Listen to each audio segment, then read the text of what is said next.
ingin saya sampaikan bahwa memang tahun 2025 bukanlah tahun yang mudah. Karena kenapa? Ya kita lihat ekonomi global masih diwarnai ketidakpastian, mulai dari perlambatan ekonomi dunia, ketegangan geopolitik hingga fragmentasi di perdagangan internasional.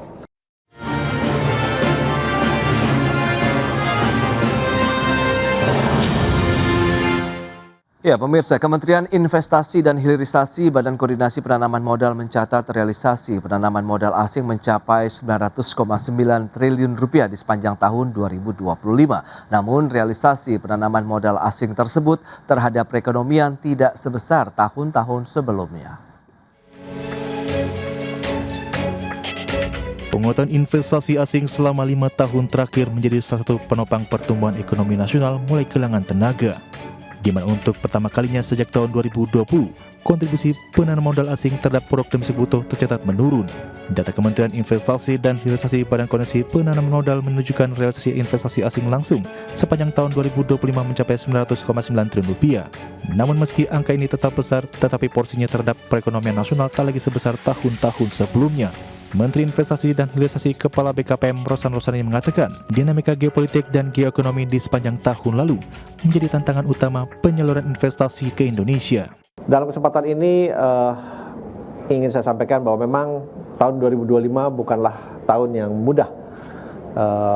Karena kenapa? Ya kita lihat ekonomi global masih diwarnai ketidakpastian, mulai dari perlambatan ekonomi dunia, ketegangan geopolitik hingga fragmentasi di perdagangan internasional. Guna menjaga minat investor asing untuk menanamkan modal di Indonesia, Kementerian Investasi atau BKPM akan lebih agresif menjalin komunikasi langsung dengan calon investor, khususnya melalui jaringan Indonesia Investment Promotion Center di beberapa negara. Dari Jakarta, Tim Liputan IDX Channel.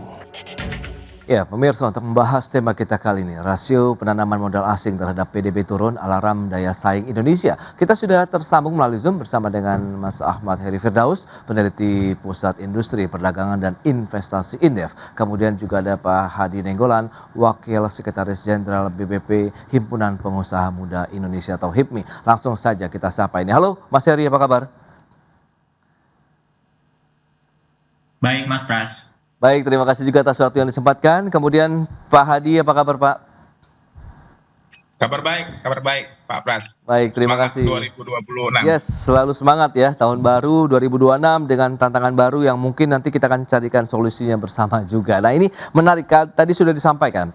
Rasio PMA terhadap PDB turun. Nah, apakah ini menjadi alarm terhadap daya saing dari Indonesia sendiri? Tapi sebelum membahas lebih jauh, Mas Heri mungkin bisa mereview terkait dengan kontribusi PMA terhadap PDB yang turun di tahun 2025. Ini mungkin turun pertama kalinya sejak tahun 2020 lalu. Begitu, apa yang bisa kita lihat? Faktor apa yang menjadi triggernya nih, Mas Heri, silakan. Iya, jadi pertama PMA ini kan salah satu kontributor yang cukup besar ya dalam keseluruhan penanaman modal tetap bruto gitu ya. Jadi kalau di PDB itu tidak langsung PMA, tetapi di sini PDB itu dia salah satunya adalah ada komponen investasi atau penanaman modal tetap bruto. Nah, PMA ini bagian dari penanaman modal tetap bruto itu. Artinya PMA ini bukan satu-satunya instrumen investasi untuk membentuk penanaman modal secara keseluruhan. Ada PMDN, ada juga investasi-investasi yang memang tidak dicatat atau tidak diatur atau dikelola oleh BKPM seperti itu. Nah, ini yang kalau BKPM kan mencatat yang PMA dan PMDN, tetapi ada investasi lain di luar PMA PMDN. Nah, jadi sebenarnya komponen investasi dalam pembentukan modal tetap bruto ini banyak gitu ya. Nah, PMA ini menjadi salah satunya. Nah, tapi memang betul PMA ini kan menjadi salah satu semacam ukuran atau magnitud ya mengenai arah gitu ya, mengenai kondisi ekonomi global, kemudian minat atau kalau kita ingin melihat daya tarik investor asing terhadap investasi Indonesia. Nah, ini menjadi memang betul menjadi salah satu indikator lah seperti itu. Jadi kalau misalnya ada perlambatan dalam penanaman modal tetap bruto atau kontribusinya menurun terhadap GDP, nah kita harus melihat dulu apakah ini benar-benar karena ada penurunan minat investor asing atau memang instrumen pembentuk PMTB tadi yang selain PMA itu meningkat. Contohnya penanaman modal dalam negerinya atau PMDN gitu ya, investasi domestiknya mungkin naik gitu ya, jauh lebih besar. atau investasi yang memang tidak tercatat oleh BKPM. Nah, ini mungkin naik gitu ya. Atau misalnya komponen di luar investasi, misalnya Oke. ekspor kita naik atau konsumsi naik. Jadi harus dilihat dulu apa namanya instrumen lain atau komponen lain pembentuk PDB itu apa yang menyebabkan PMA ini seakan-akan melambat kontribusinya terhadap PDB seperti itu. Baik ya, itu dia faktor-faktor yang menjadi pemicu lah kalau kita lihat begitu ya, PMA yang memang ada sedikit penurunan begitu ya terhadap PDB. Dan dari kacamata HIPMI sendiri melihat bagaimana nih Pak Hadi, Anda melihat apakah memang ini sudah mencapai peaknya begitu kemudian masuk titik jenuh atau bagaimana Anda melihatnya begitu Pak Hadi? Ya, baik. Kalau kita melihat dari Himpunan Pengusaha Muda Indonesia, ini mungkin masih dalam fase transisi. Oke. Jadi kan kenapa mungkin PMA kita itu menurun dengan PDB kita? Kita melihat kan ini kan kurang lebih masih setahun lebih dikit lah ya era pemerintahnya Pak Prabowo Gibran. Nah, kita lihat sendiri secara kasat mata perlahan-lahan kelihatan memang di mana positioning dan menjadi concern dari Pak Presiden kita Prabowo Subianto. Nah, itu yang pertama. Yang kedua, saya juga tadi sepakat ya, mungkin dalam 2025 yang lalu, sepertinya memang bicara kita terkait tentang PMA masih belum belum optimal. Saya melihat ini bukan jenuh ya, mungkin lagi mencari format baru.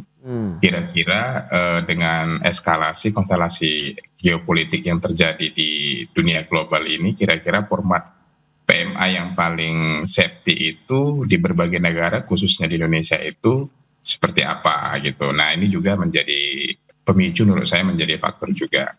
Yang ketiga, justru saya melihat mungkin data finalnya mungkin ada di Indef ya, bagaimana realnya. Sepertinya memang PMDM kita mungkin agak lebih agresif ya di tahun 2025, dan mungkin juga ini akan terjadi di 2026. Nah, karena juga ini contoh ya dari kemarin mungkin 2 hari yang lalu ada dipublikasi terkait tentang pencabutan izin beberapa perusahaan yang juga itu adalah public listed ya, IPO, yang mereka mengelola sumber daya alam Indonesia gitu kan. Ini juga tentu akan menjadi pengaruh ya menurut saya untuk kedepannya terhadap PMA kita.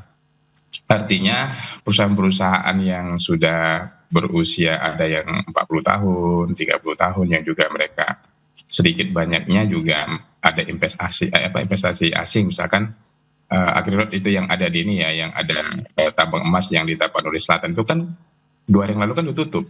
Nah, ini kan juga menurut saya akan menjadi alarm juga buat PMA berikutnya. Nah, makanya perlu pemerintahnya Pak Prabowo ini harus membangun afirmasi dan imajinasi positif nih arah pengelolaan ekonomi dan khususnya PMA di Indonesia ini, sehingga bisa bertumbuh ini seperti apa. Ini tantangan tersendiri sih. Ya kan, satu sisi kita memang harus menjaga keseimbangan sumber daya alam kita, tapi satu sisi juga kita harus menjaga sensitivitas terhadap investasi-investasi asing yang ada di dalam negeri kita Indonesia ini. Oke, itu dia ya, terkait dengan kebijakan-kebijakan yang akan dikeluarkan begitu ya, memang agak sensitif kalau memang kaitannya dengan keberlanjutan usaha. Nah, Mas Heri, lantas bagaimana Anda melihat tadi Pak Rosan juga sudah menyebutkan realisasi tahun lalu memang menghadapi tantangan geopolitik, geoekonomi juga begitu. Nah, ini saat ini kalau kita lihat begitu triggernya terkait dengan PMA begitu ya, apakah memang domestik atau tadi global juga yang sempat disinggung oleh Pak Hadi begitu? Ya, saya setuju dengan Pak Hadi ya. Jadi kalau dilihat dari data yang kurang lebih 1 minggu yang lalu ya, BKPM rilis itu PMA memang meningkat, tetapi meningkatnya itu 4,3%. Jadi PMA itu tumbuh 4,3% year on year ya terhadap tahun lalu. Sementara PMDN-nya ini meningkatnya jauh lebih besar, yaitu 16%, 16,2%. Artinya dua-duanya meningkat, tetapi peningkatan atau pertumbuhan PMDN ini jauh lebih besar, sehingga porsinya terhadap total keseluruhan PMA dan PMDN ini menjadi lebih besar gitu porsinya, seperti itu. Nah, ini kan merupakan, kalau kita melihat sinyal positif sebenarnya. Artinya Oke. investor kita ini biasanya kan kalau kita dengar mereka investasi di luar gitu ya. Nah ini Iya, iya. semakin tertarik untuk investasi di negeri sendiri. Nah ini kan Oh, justru kabar baik. baik Iya, justru iya. ya. Nah ini justru harus disambut positif. Nah tinggal kita bagaimana memaintain PMA-nya ini gitu. PMA tadi mungkin kalau investor global betul masih mencari pola baru ya, karena sekarang ini kan eskalasi ekonomi global sepertinya akan Iya. bergeser, akan berubah, sehingga tentu akan mempengaruhi keputusan investor global gitu ya. Apalagi kalau kita lihat berbagai dinamika global ini kan tentu saja sangat mempengaruhi, khususnya di tahun 2026 nih pasti akan terpengaruh gitu ya. Apalagi ada Oke. keputusan-keputusan negara besar gitu ya untuk menjalankan aksi-aksinya atau kebijakannya seperti itu. Nah, ini tentu akan mempengaruhi keputusan investor global. Tapi saya rasa PMDN ini meningkat 16% terhadap tahun lalu, ini suatu hal yang positif ya kalau menurut saya. Seperti itu. Baik, apakah memang akhirnya menjadi alarm bagi daya saing Indonesia? Kita bahas lebih jauh nanti di segmen berikutnya Pak Hadi, Mas Heri. Kita kan jeda sebentar ya. Dan pemirsa, kami akan segera kembali usai pariwara berikut ini. Ya pemirsa, terima kasih Anda masih bergabung bersama kami dalam Market Review. Dan berikut ini kami akan sampaikan data. Kita akan cermati seperti apa sih kontribusi dari penanaman modal asing dan juga penanaman modal dalam negeri yang tadi sudah dibahas oleh dua narasumber kita, menjadi sinyal positif di mana PMDN yang saat ini komposisinya lebih tinggi dibandingkan dengan penanaman modal asing ya. Ini dia datanya seperti yang bisa Anda saksikan di layar televisi di sepanjang tahun 2025 kemarin. PMA-nya ada 900,9 triliun, sementara PMDN menyentuh 1030,3 triliun rupiah. Nah, yang perlu dicermati apakah kita harus bisa menguatkan lagi begitu dengan iklim investasi yang lebih menarik lagi untuk PMA di tahun 2026 atau tidak, nanti akan kita bahas lebih lanjut ya. Dan berikutnya, bagaimana dengan negara asal PMA terbesar yang masuk ke Indonesia? Ini dia Singapura, ada 17,4 miliar dolar Amerika Serikat, menyusul Hong Kong 10,6 miliar dolar dan China 7,5 miliar dolar Amerika Serikat. Ini dia negara-negara asal penanaman modal asing yang membenamkan investasinya di Indonesia. Dan bagaimana dengan realisasi PMA di Indonesia? Ini dia datanya. Dari tahun 2019 kita akan cermati bersama trennya seperti apa. Ini dia untuk realisasi PMA di Indonesia. Ya, itu dia sampai dengan tahun 2025, data dari BKPM ya. Itu dia data untuk yang PMA dan juga PMDN ya. Itu dia dengan realisasinya juga di tahun 2025. Selanjutnya kita akan lihat seperti apa rasio PMA terhadap PDB. Ya, ini dia rasio penanaman modal asing kita terhadap PDB dari rentang tahun 2020, trennya naik terus ya sampai dengan tahun 2024 menyentuh 4,07%, namun di tahun 2025 turun untuk pertama kalinya ya menjadi 3,87% rasio PMA terhadap PDB. Itu dia beberapa data tadi yang sudah kita sampaikan. Kita lanjutkan kembali perbincangan tentunya bersama dengan Mas Ahmad Heri Firdaus, kemudian juga Pak Hadi Nainggolan. Ya, dengan beberapa data tadi yang sudah disampaikan, lantas bagaimana sebenarnya kalau Mas Heri sendiri melihat apakah ini menjadi sinyal, menjadi alarm bagi daya saing Indonesia, atau memang yang masih dalam tahap yang tadi transisi kalau Pak Hadi tadi menggunakan kata itu begitu menyikapi rasio yang turun begitu untuk PMA dan juga PDB kita?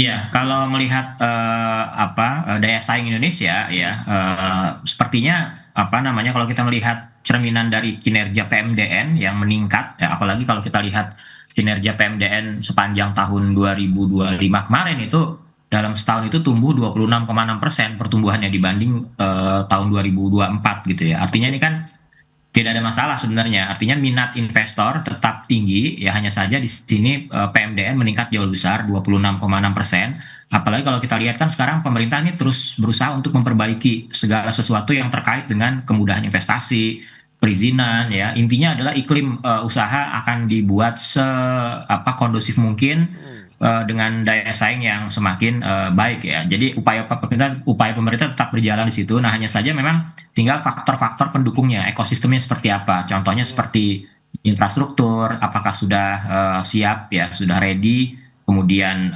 energinya, kesiapan energinya gitu. Apalagi sekarang kan investor global ini kan mencari energi-energi yang sifatnya renewable gitu ya. Ya. Nah, apakah kita juga sudah menyediakan hal itu, kemudian juga tenaga kerjanya, apakah ketika investor ingin berinvestasi di Indonesia, mereka mencari tenaga kerja yang sesuai dengan kebutuhannya, apakah sudah tersedia dengan cukup atau belum? Nah, itu kan faktor-faktor yang bisa mendukung peningkatan investasi. Nah, faktor-faktor itulah yang juga harus diperbaiki oleh pemerintah dengan cepat, karena yang namanya investor itu pasti kalau dia mau datang tuh pasti yang ditanyain itu bagaimana lahan, apakah sudah siap, tenaga kerjanya ada atau enggak, energinya ada enggak. Nah, kalau misalnya kita tidak atau lambat membenahi itu, maka nanti investor asing jangan-jangan milihnya negara lain gitu ya. Nah, ini yang disayangkan. Jadi memang faktor pendukung itu harus tetap diperbaiki. Di samping juga saat ini pemerintah sedang memperbaiki iklim investasi agar semakin kondusif seperti itu. Oke, itu dia beberapa poin. Nah, dari kacamata HIPMI sendiri melihat bagaimana kalau kita bicara mengenai strategi untuk menjaga iklim investasi di Indonesia, baik yang mungkin untuk PMA, kemudian PMDN ini masih cukup kondusif, memberikan rasa nyaman dan kepastian juga begitu untuk berusaha. Ya, ini menurut saya benar-benar menjadi ujian transisi yang sangat luar biasa ya. Kenapa? Karena kita sebagai pelaku usaha real ini memang satu sisi kita mengapresiasi dan takjub ya dengan keputusan-keputusan yang menurut saya super berani yang mungkin ini belum pernah terjadi sejak Indonesia merdeka. Oke. Contoh ya, saya mau sampaikan misalkan negara hari ini mengakuisisi ya, menyita sudah lebih dari 4 juta hektar lahan sawit ilegal yang notabene-nya ini kan masuk dalam kawasan hutan. Oke. Nah, menariknya, ini kan tentu menyangkut yang punya kebun sawit 4,4 juta hektaran ini kan ada PMA dan juga PMDN maksud saya. Nah, tentu juga kan satu sisi kita bangga ya bahwa kita harus mengelola dengan baik sumber daya alam kita dan tentunya negara Kesatuan Republik Indonesia ini tetap menjaga ekologi kita maksudnya. Tapi ini kan juga harus terjadi tantangan, jangan sampai kan ke depan orang nggak mau baik itu PMDN maupun PMA ini mikir-mikir, tambah lagi kemarin yang kejadian baru ditutup kemarin berapa perusahaan yang memiliki konsensi lahan yang notabene juga itu ada beberapa yang memang menyangkut tentang perusahaan-perusahaan asing kan begitu. Nah, ini juga menjadi konsen kita. Nah, saya pikir ini transisi yang menurut saya harus menjadi konsen dan khususnya misalkan juru bicara dari pemerintah ini harus benar-benar komunikasinya tepat dan ini sangat sensitif. Jangan sampai orang udah kemarin keluarannya udah berinvestasi yang nilainya tidak terhitung besarnya, tiba-tiba hilang begitu saja hanya dengan misalkan dengan palu satu regulasi dan dari sebuah otoritas yang luar biasa begitu. Nah, yang berikutnya saya sepakat mungkin secara tadi kita kelihatan kalau misalkan pertumbuhan kemarin PMA kita di 4%-an, sedangkan PMDN 16%-an, dan kita lihat tadi juga kan penyumbang PMA juga paling gede kan masih Singapura kan, Hong Kong dan China. Nah, itu sebenarnya juga menunjukkan sebenarnya ini pergeseran juga ya, kalau kita mau runut lagi lebih detail lagi ya, sebagian besar juga modal yang ada dari Singapura itu sebenarnya dari orang Indonesia juga kan begitu. Nah, sebenarnya ini sebenarnya ada perubahan taktik juga saya perhatikan ya, perubahan strategi orang-orang berinvestasi di Indonesia lagi menggunakan instrumen ataupun partner-partner yang ada di lokal sehingga itu tercatat menjadi bagian dari PMDN. Karena kan jauh sekali kan lompatannya kan, kalau misalkan di 2023 menuju 2024 itu dari 700 kan ke 900 triliun. 2005 ke 2006 ini kemarin kan posisinya kan sama-sama di angka 900 triliun, beda poin dikit aja kan. Itu kan menunjukkan benar-benar nyata itu. Makanya tadi saya sepakat mungkin dari segi perizinan kita harus ini sensitif. Mungkin secara administratif ini sudah oke ya. Artinya Indonesia semakin baik pelayanannya, kecepatannya. Menurut saya kita sebagai pelaku usaha kepastian hukum terhadap ya PMA ataupun usaha-usaha yang hari ini yang mungkin pejabat-pejabatnya dulu mungkin gimana sehingga memberikan izin yang menurut kita tidak benar saat ini terhadap pemicu keseimbangan alam kita, ekologi kita. Nah, ini perlu menjadi perhatian yang sangat sensitif menurut saya baik dari pemerintah. Kalau yang lain menurut saya menjadi konsen untuk sumber daya manusia, saya pikir kita berpacu ya, apalagi kemarin program magang kerja yang sudah disiapkan oleh pemerintah juga menurut saya juga itu dalam rangka menyambut menyambut bagaimana kita bisa merespon dengan baik Oke. menyiapkan tenaga kerja kita yang lebih kompeten dan profesional gitu. Oke, berarti memang harus lebih hati-hati lagi meskipun karpet merah diberikan oleh penanaman modal asing, tapi tetap memperhatikan unsur lingkungannya. Seperti apa sih nanti jangka panjangnya ya, sehingga nanti tidak ada lagi kejadian mungkin setelah ada musibah atau bencana alam misalnya baru ternyata harus di-cut begitu di tengah jalan pada saat mereka harus Iya, kita kan beroperasi nggak tahu begitu ya. juga. Kita kan Oke. nggak tahu juga itu perusahaan udah untung atau belum untung kan gitu kan. Nah, jadi kan Oke. tiba-tiba mereka di cut off di tengah jalan juga itu kan menyakitkan sekali bagi dunia usaha begitu.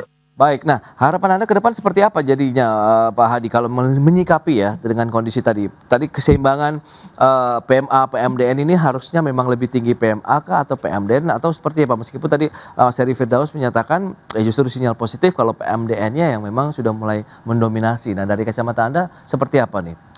Kalau saya optimis 2026 ini laju pertumbuhan PMA kita akan meningkat ya. Oke. Begitu juga PMDN. Karena apa? Karena kalau kita berkaca secara global, Indonesia sangat diuntungkan karena kita memang negara non-blok ya. Artinya kita tidak menjadi negara yang ikut berkonflik ataupun pemicu konflik itu sendiri. Nah, artinya para investor-investor asing itu menurut saya akan menjadi magnet tersendiri. Indonesia akan menjadi tempat mereka menanamkan modalnya untuk bisa berinvestasi. Yang kedua juga orang-orang tanda kutip orang-orang kaya, orang-orang yang punya uang, punya modal dalam negeri ini sudah berpikir ulang kalau dia mau misalkan berbisnis secara global ke internasional ya atau investasi ke negara lain dan sebagainya, berpikir makanya mereka sebagian besar jor-joran lebih memilih bagaimana berinvestasi mengembangkan usaha dengan skala lebih besarnya di negara Republik Indonesia begitu. Oke, itu dia beberapa harapan yang diharapkan juga nanti sesuai dengan langkah kebijakan yang diambil oleh pemerintah ya di tahun 2026 ini masih awal tahun, masih ada waktu kita untuk bisa membenahi iklim investasi di Indonesia tentunya sehingga lebih ramah terhadap investasi, ramah terhadap Indonesia sendiri dalam artian terhadap lingkungan juga begitu ya Pak Hadi. Terima kasih banyak nih atas informasi, update dan juga insight yang sudah diberikan kepada pemirsa pada hari ini. Selamat melanjutkan aktivitas Anda kembali. Salam sehat. Sampai berjumpa kembali. Sampai berjumpa kembali. Terima kasih. Terima kasih. Baik pemirsa, 1 jam sudah saya menemani Anda dalam market review dan perbaharui terus informasi Anda hanya di IDX Channel, Your Trustworthy and Comprehensive Investment Reference. Karena urusan masa depan harus terdepan, aku investor saham. Saya Prasetyo Wibowo beserta seluruh kerabat kerja yang bertugas pamit undur diri. Terima kasih dan sampai jumpa.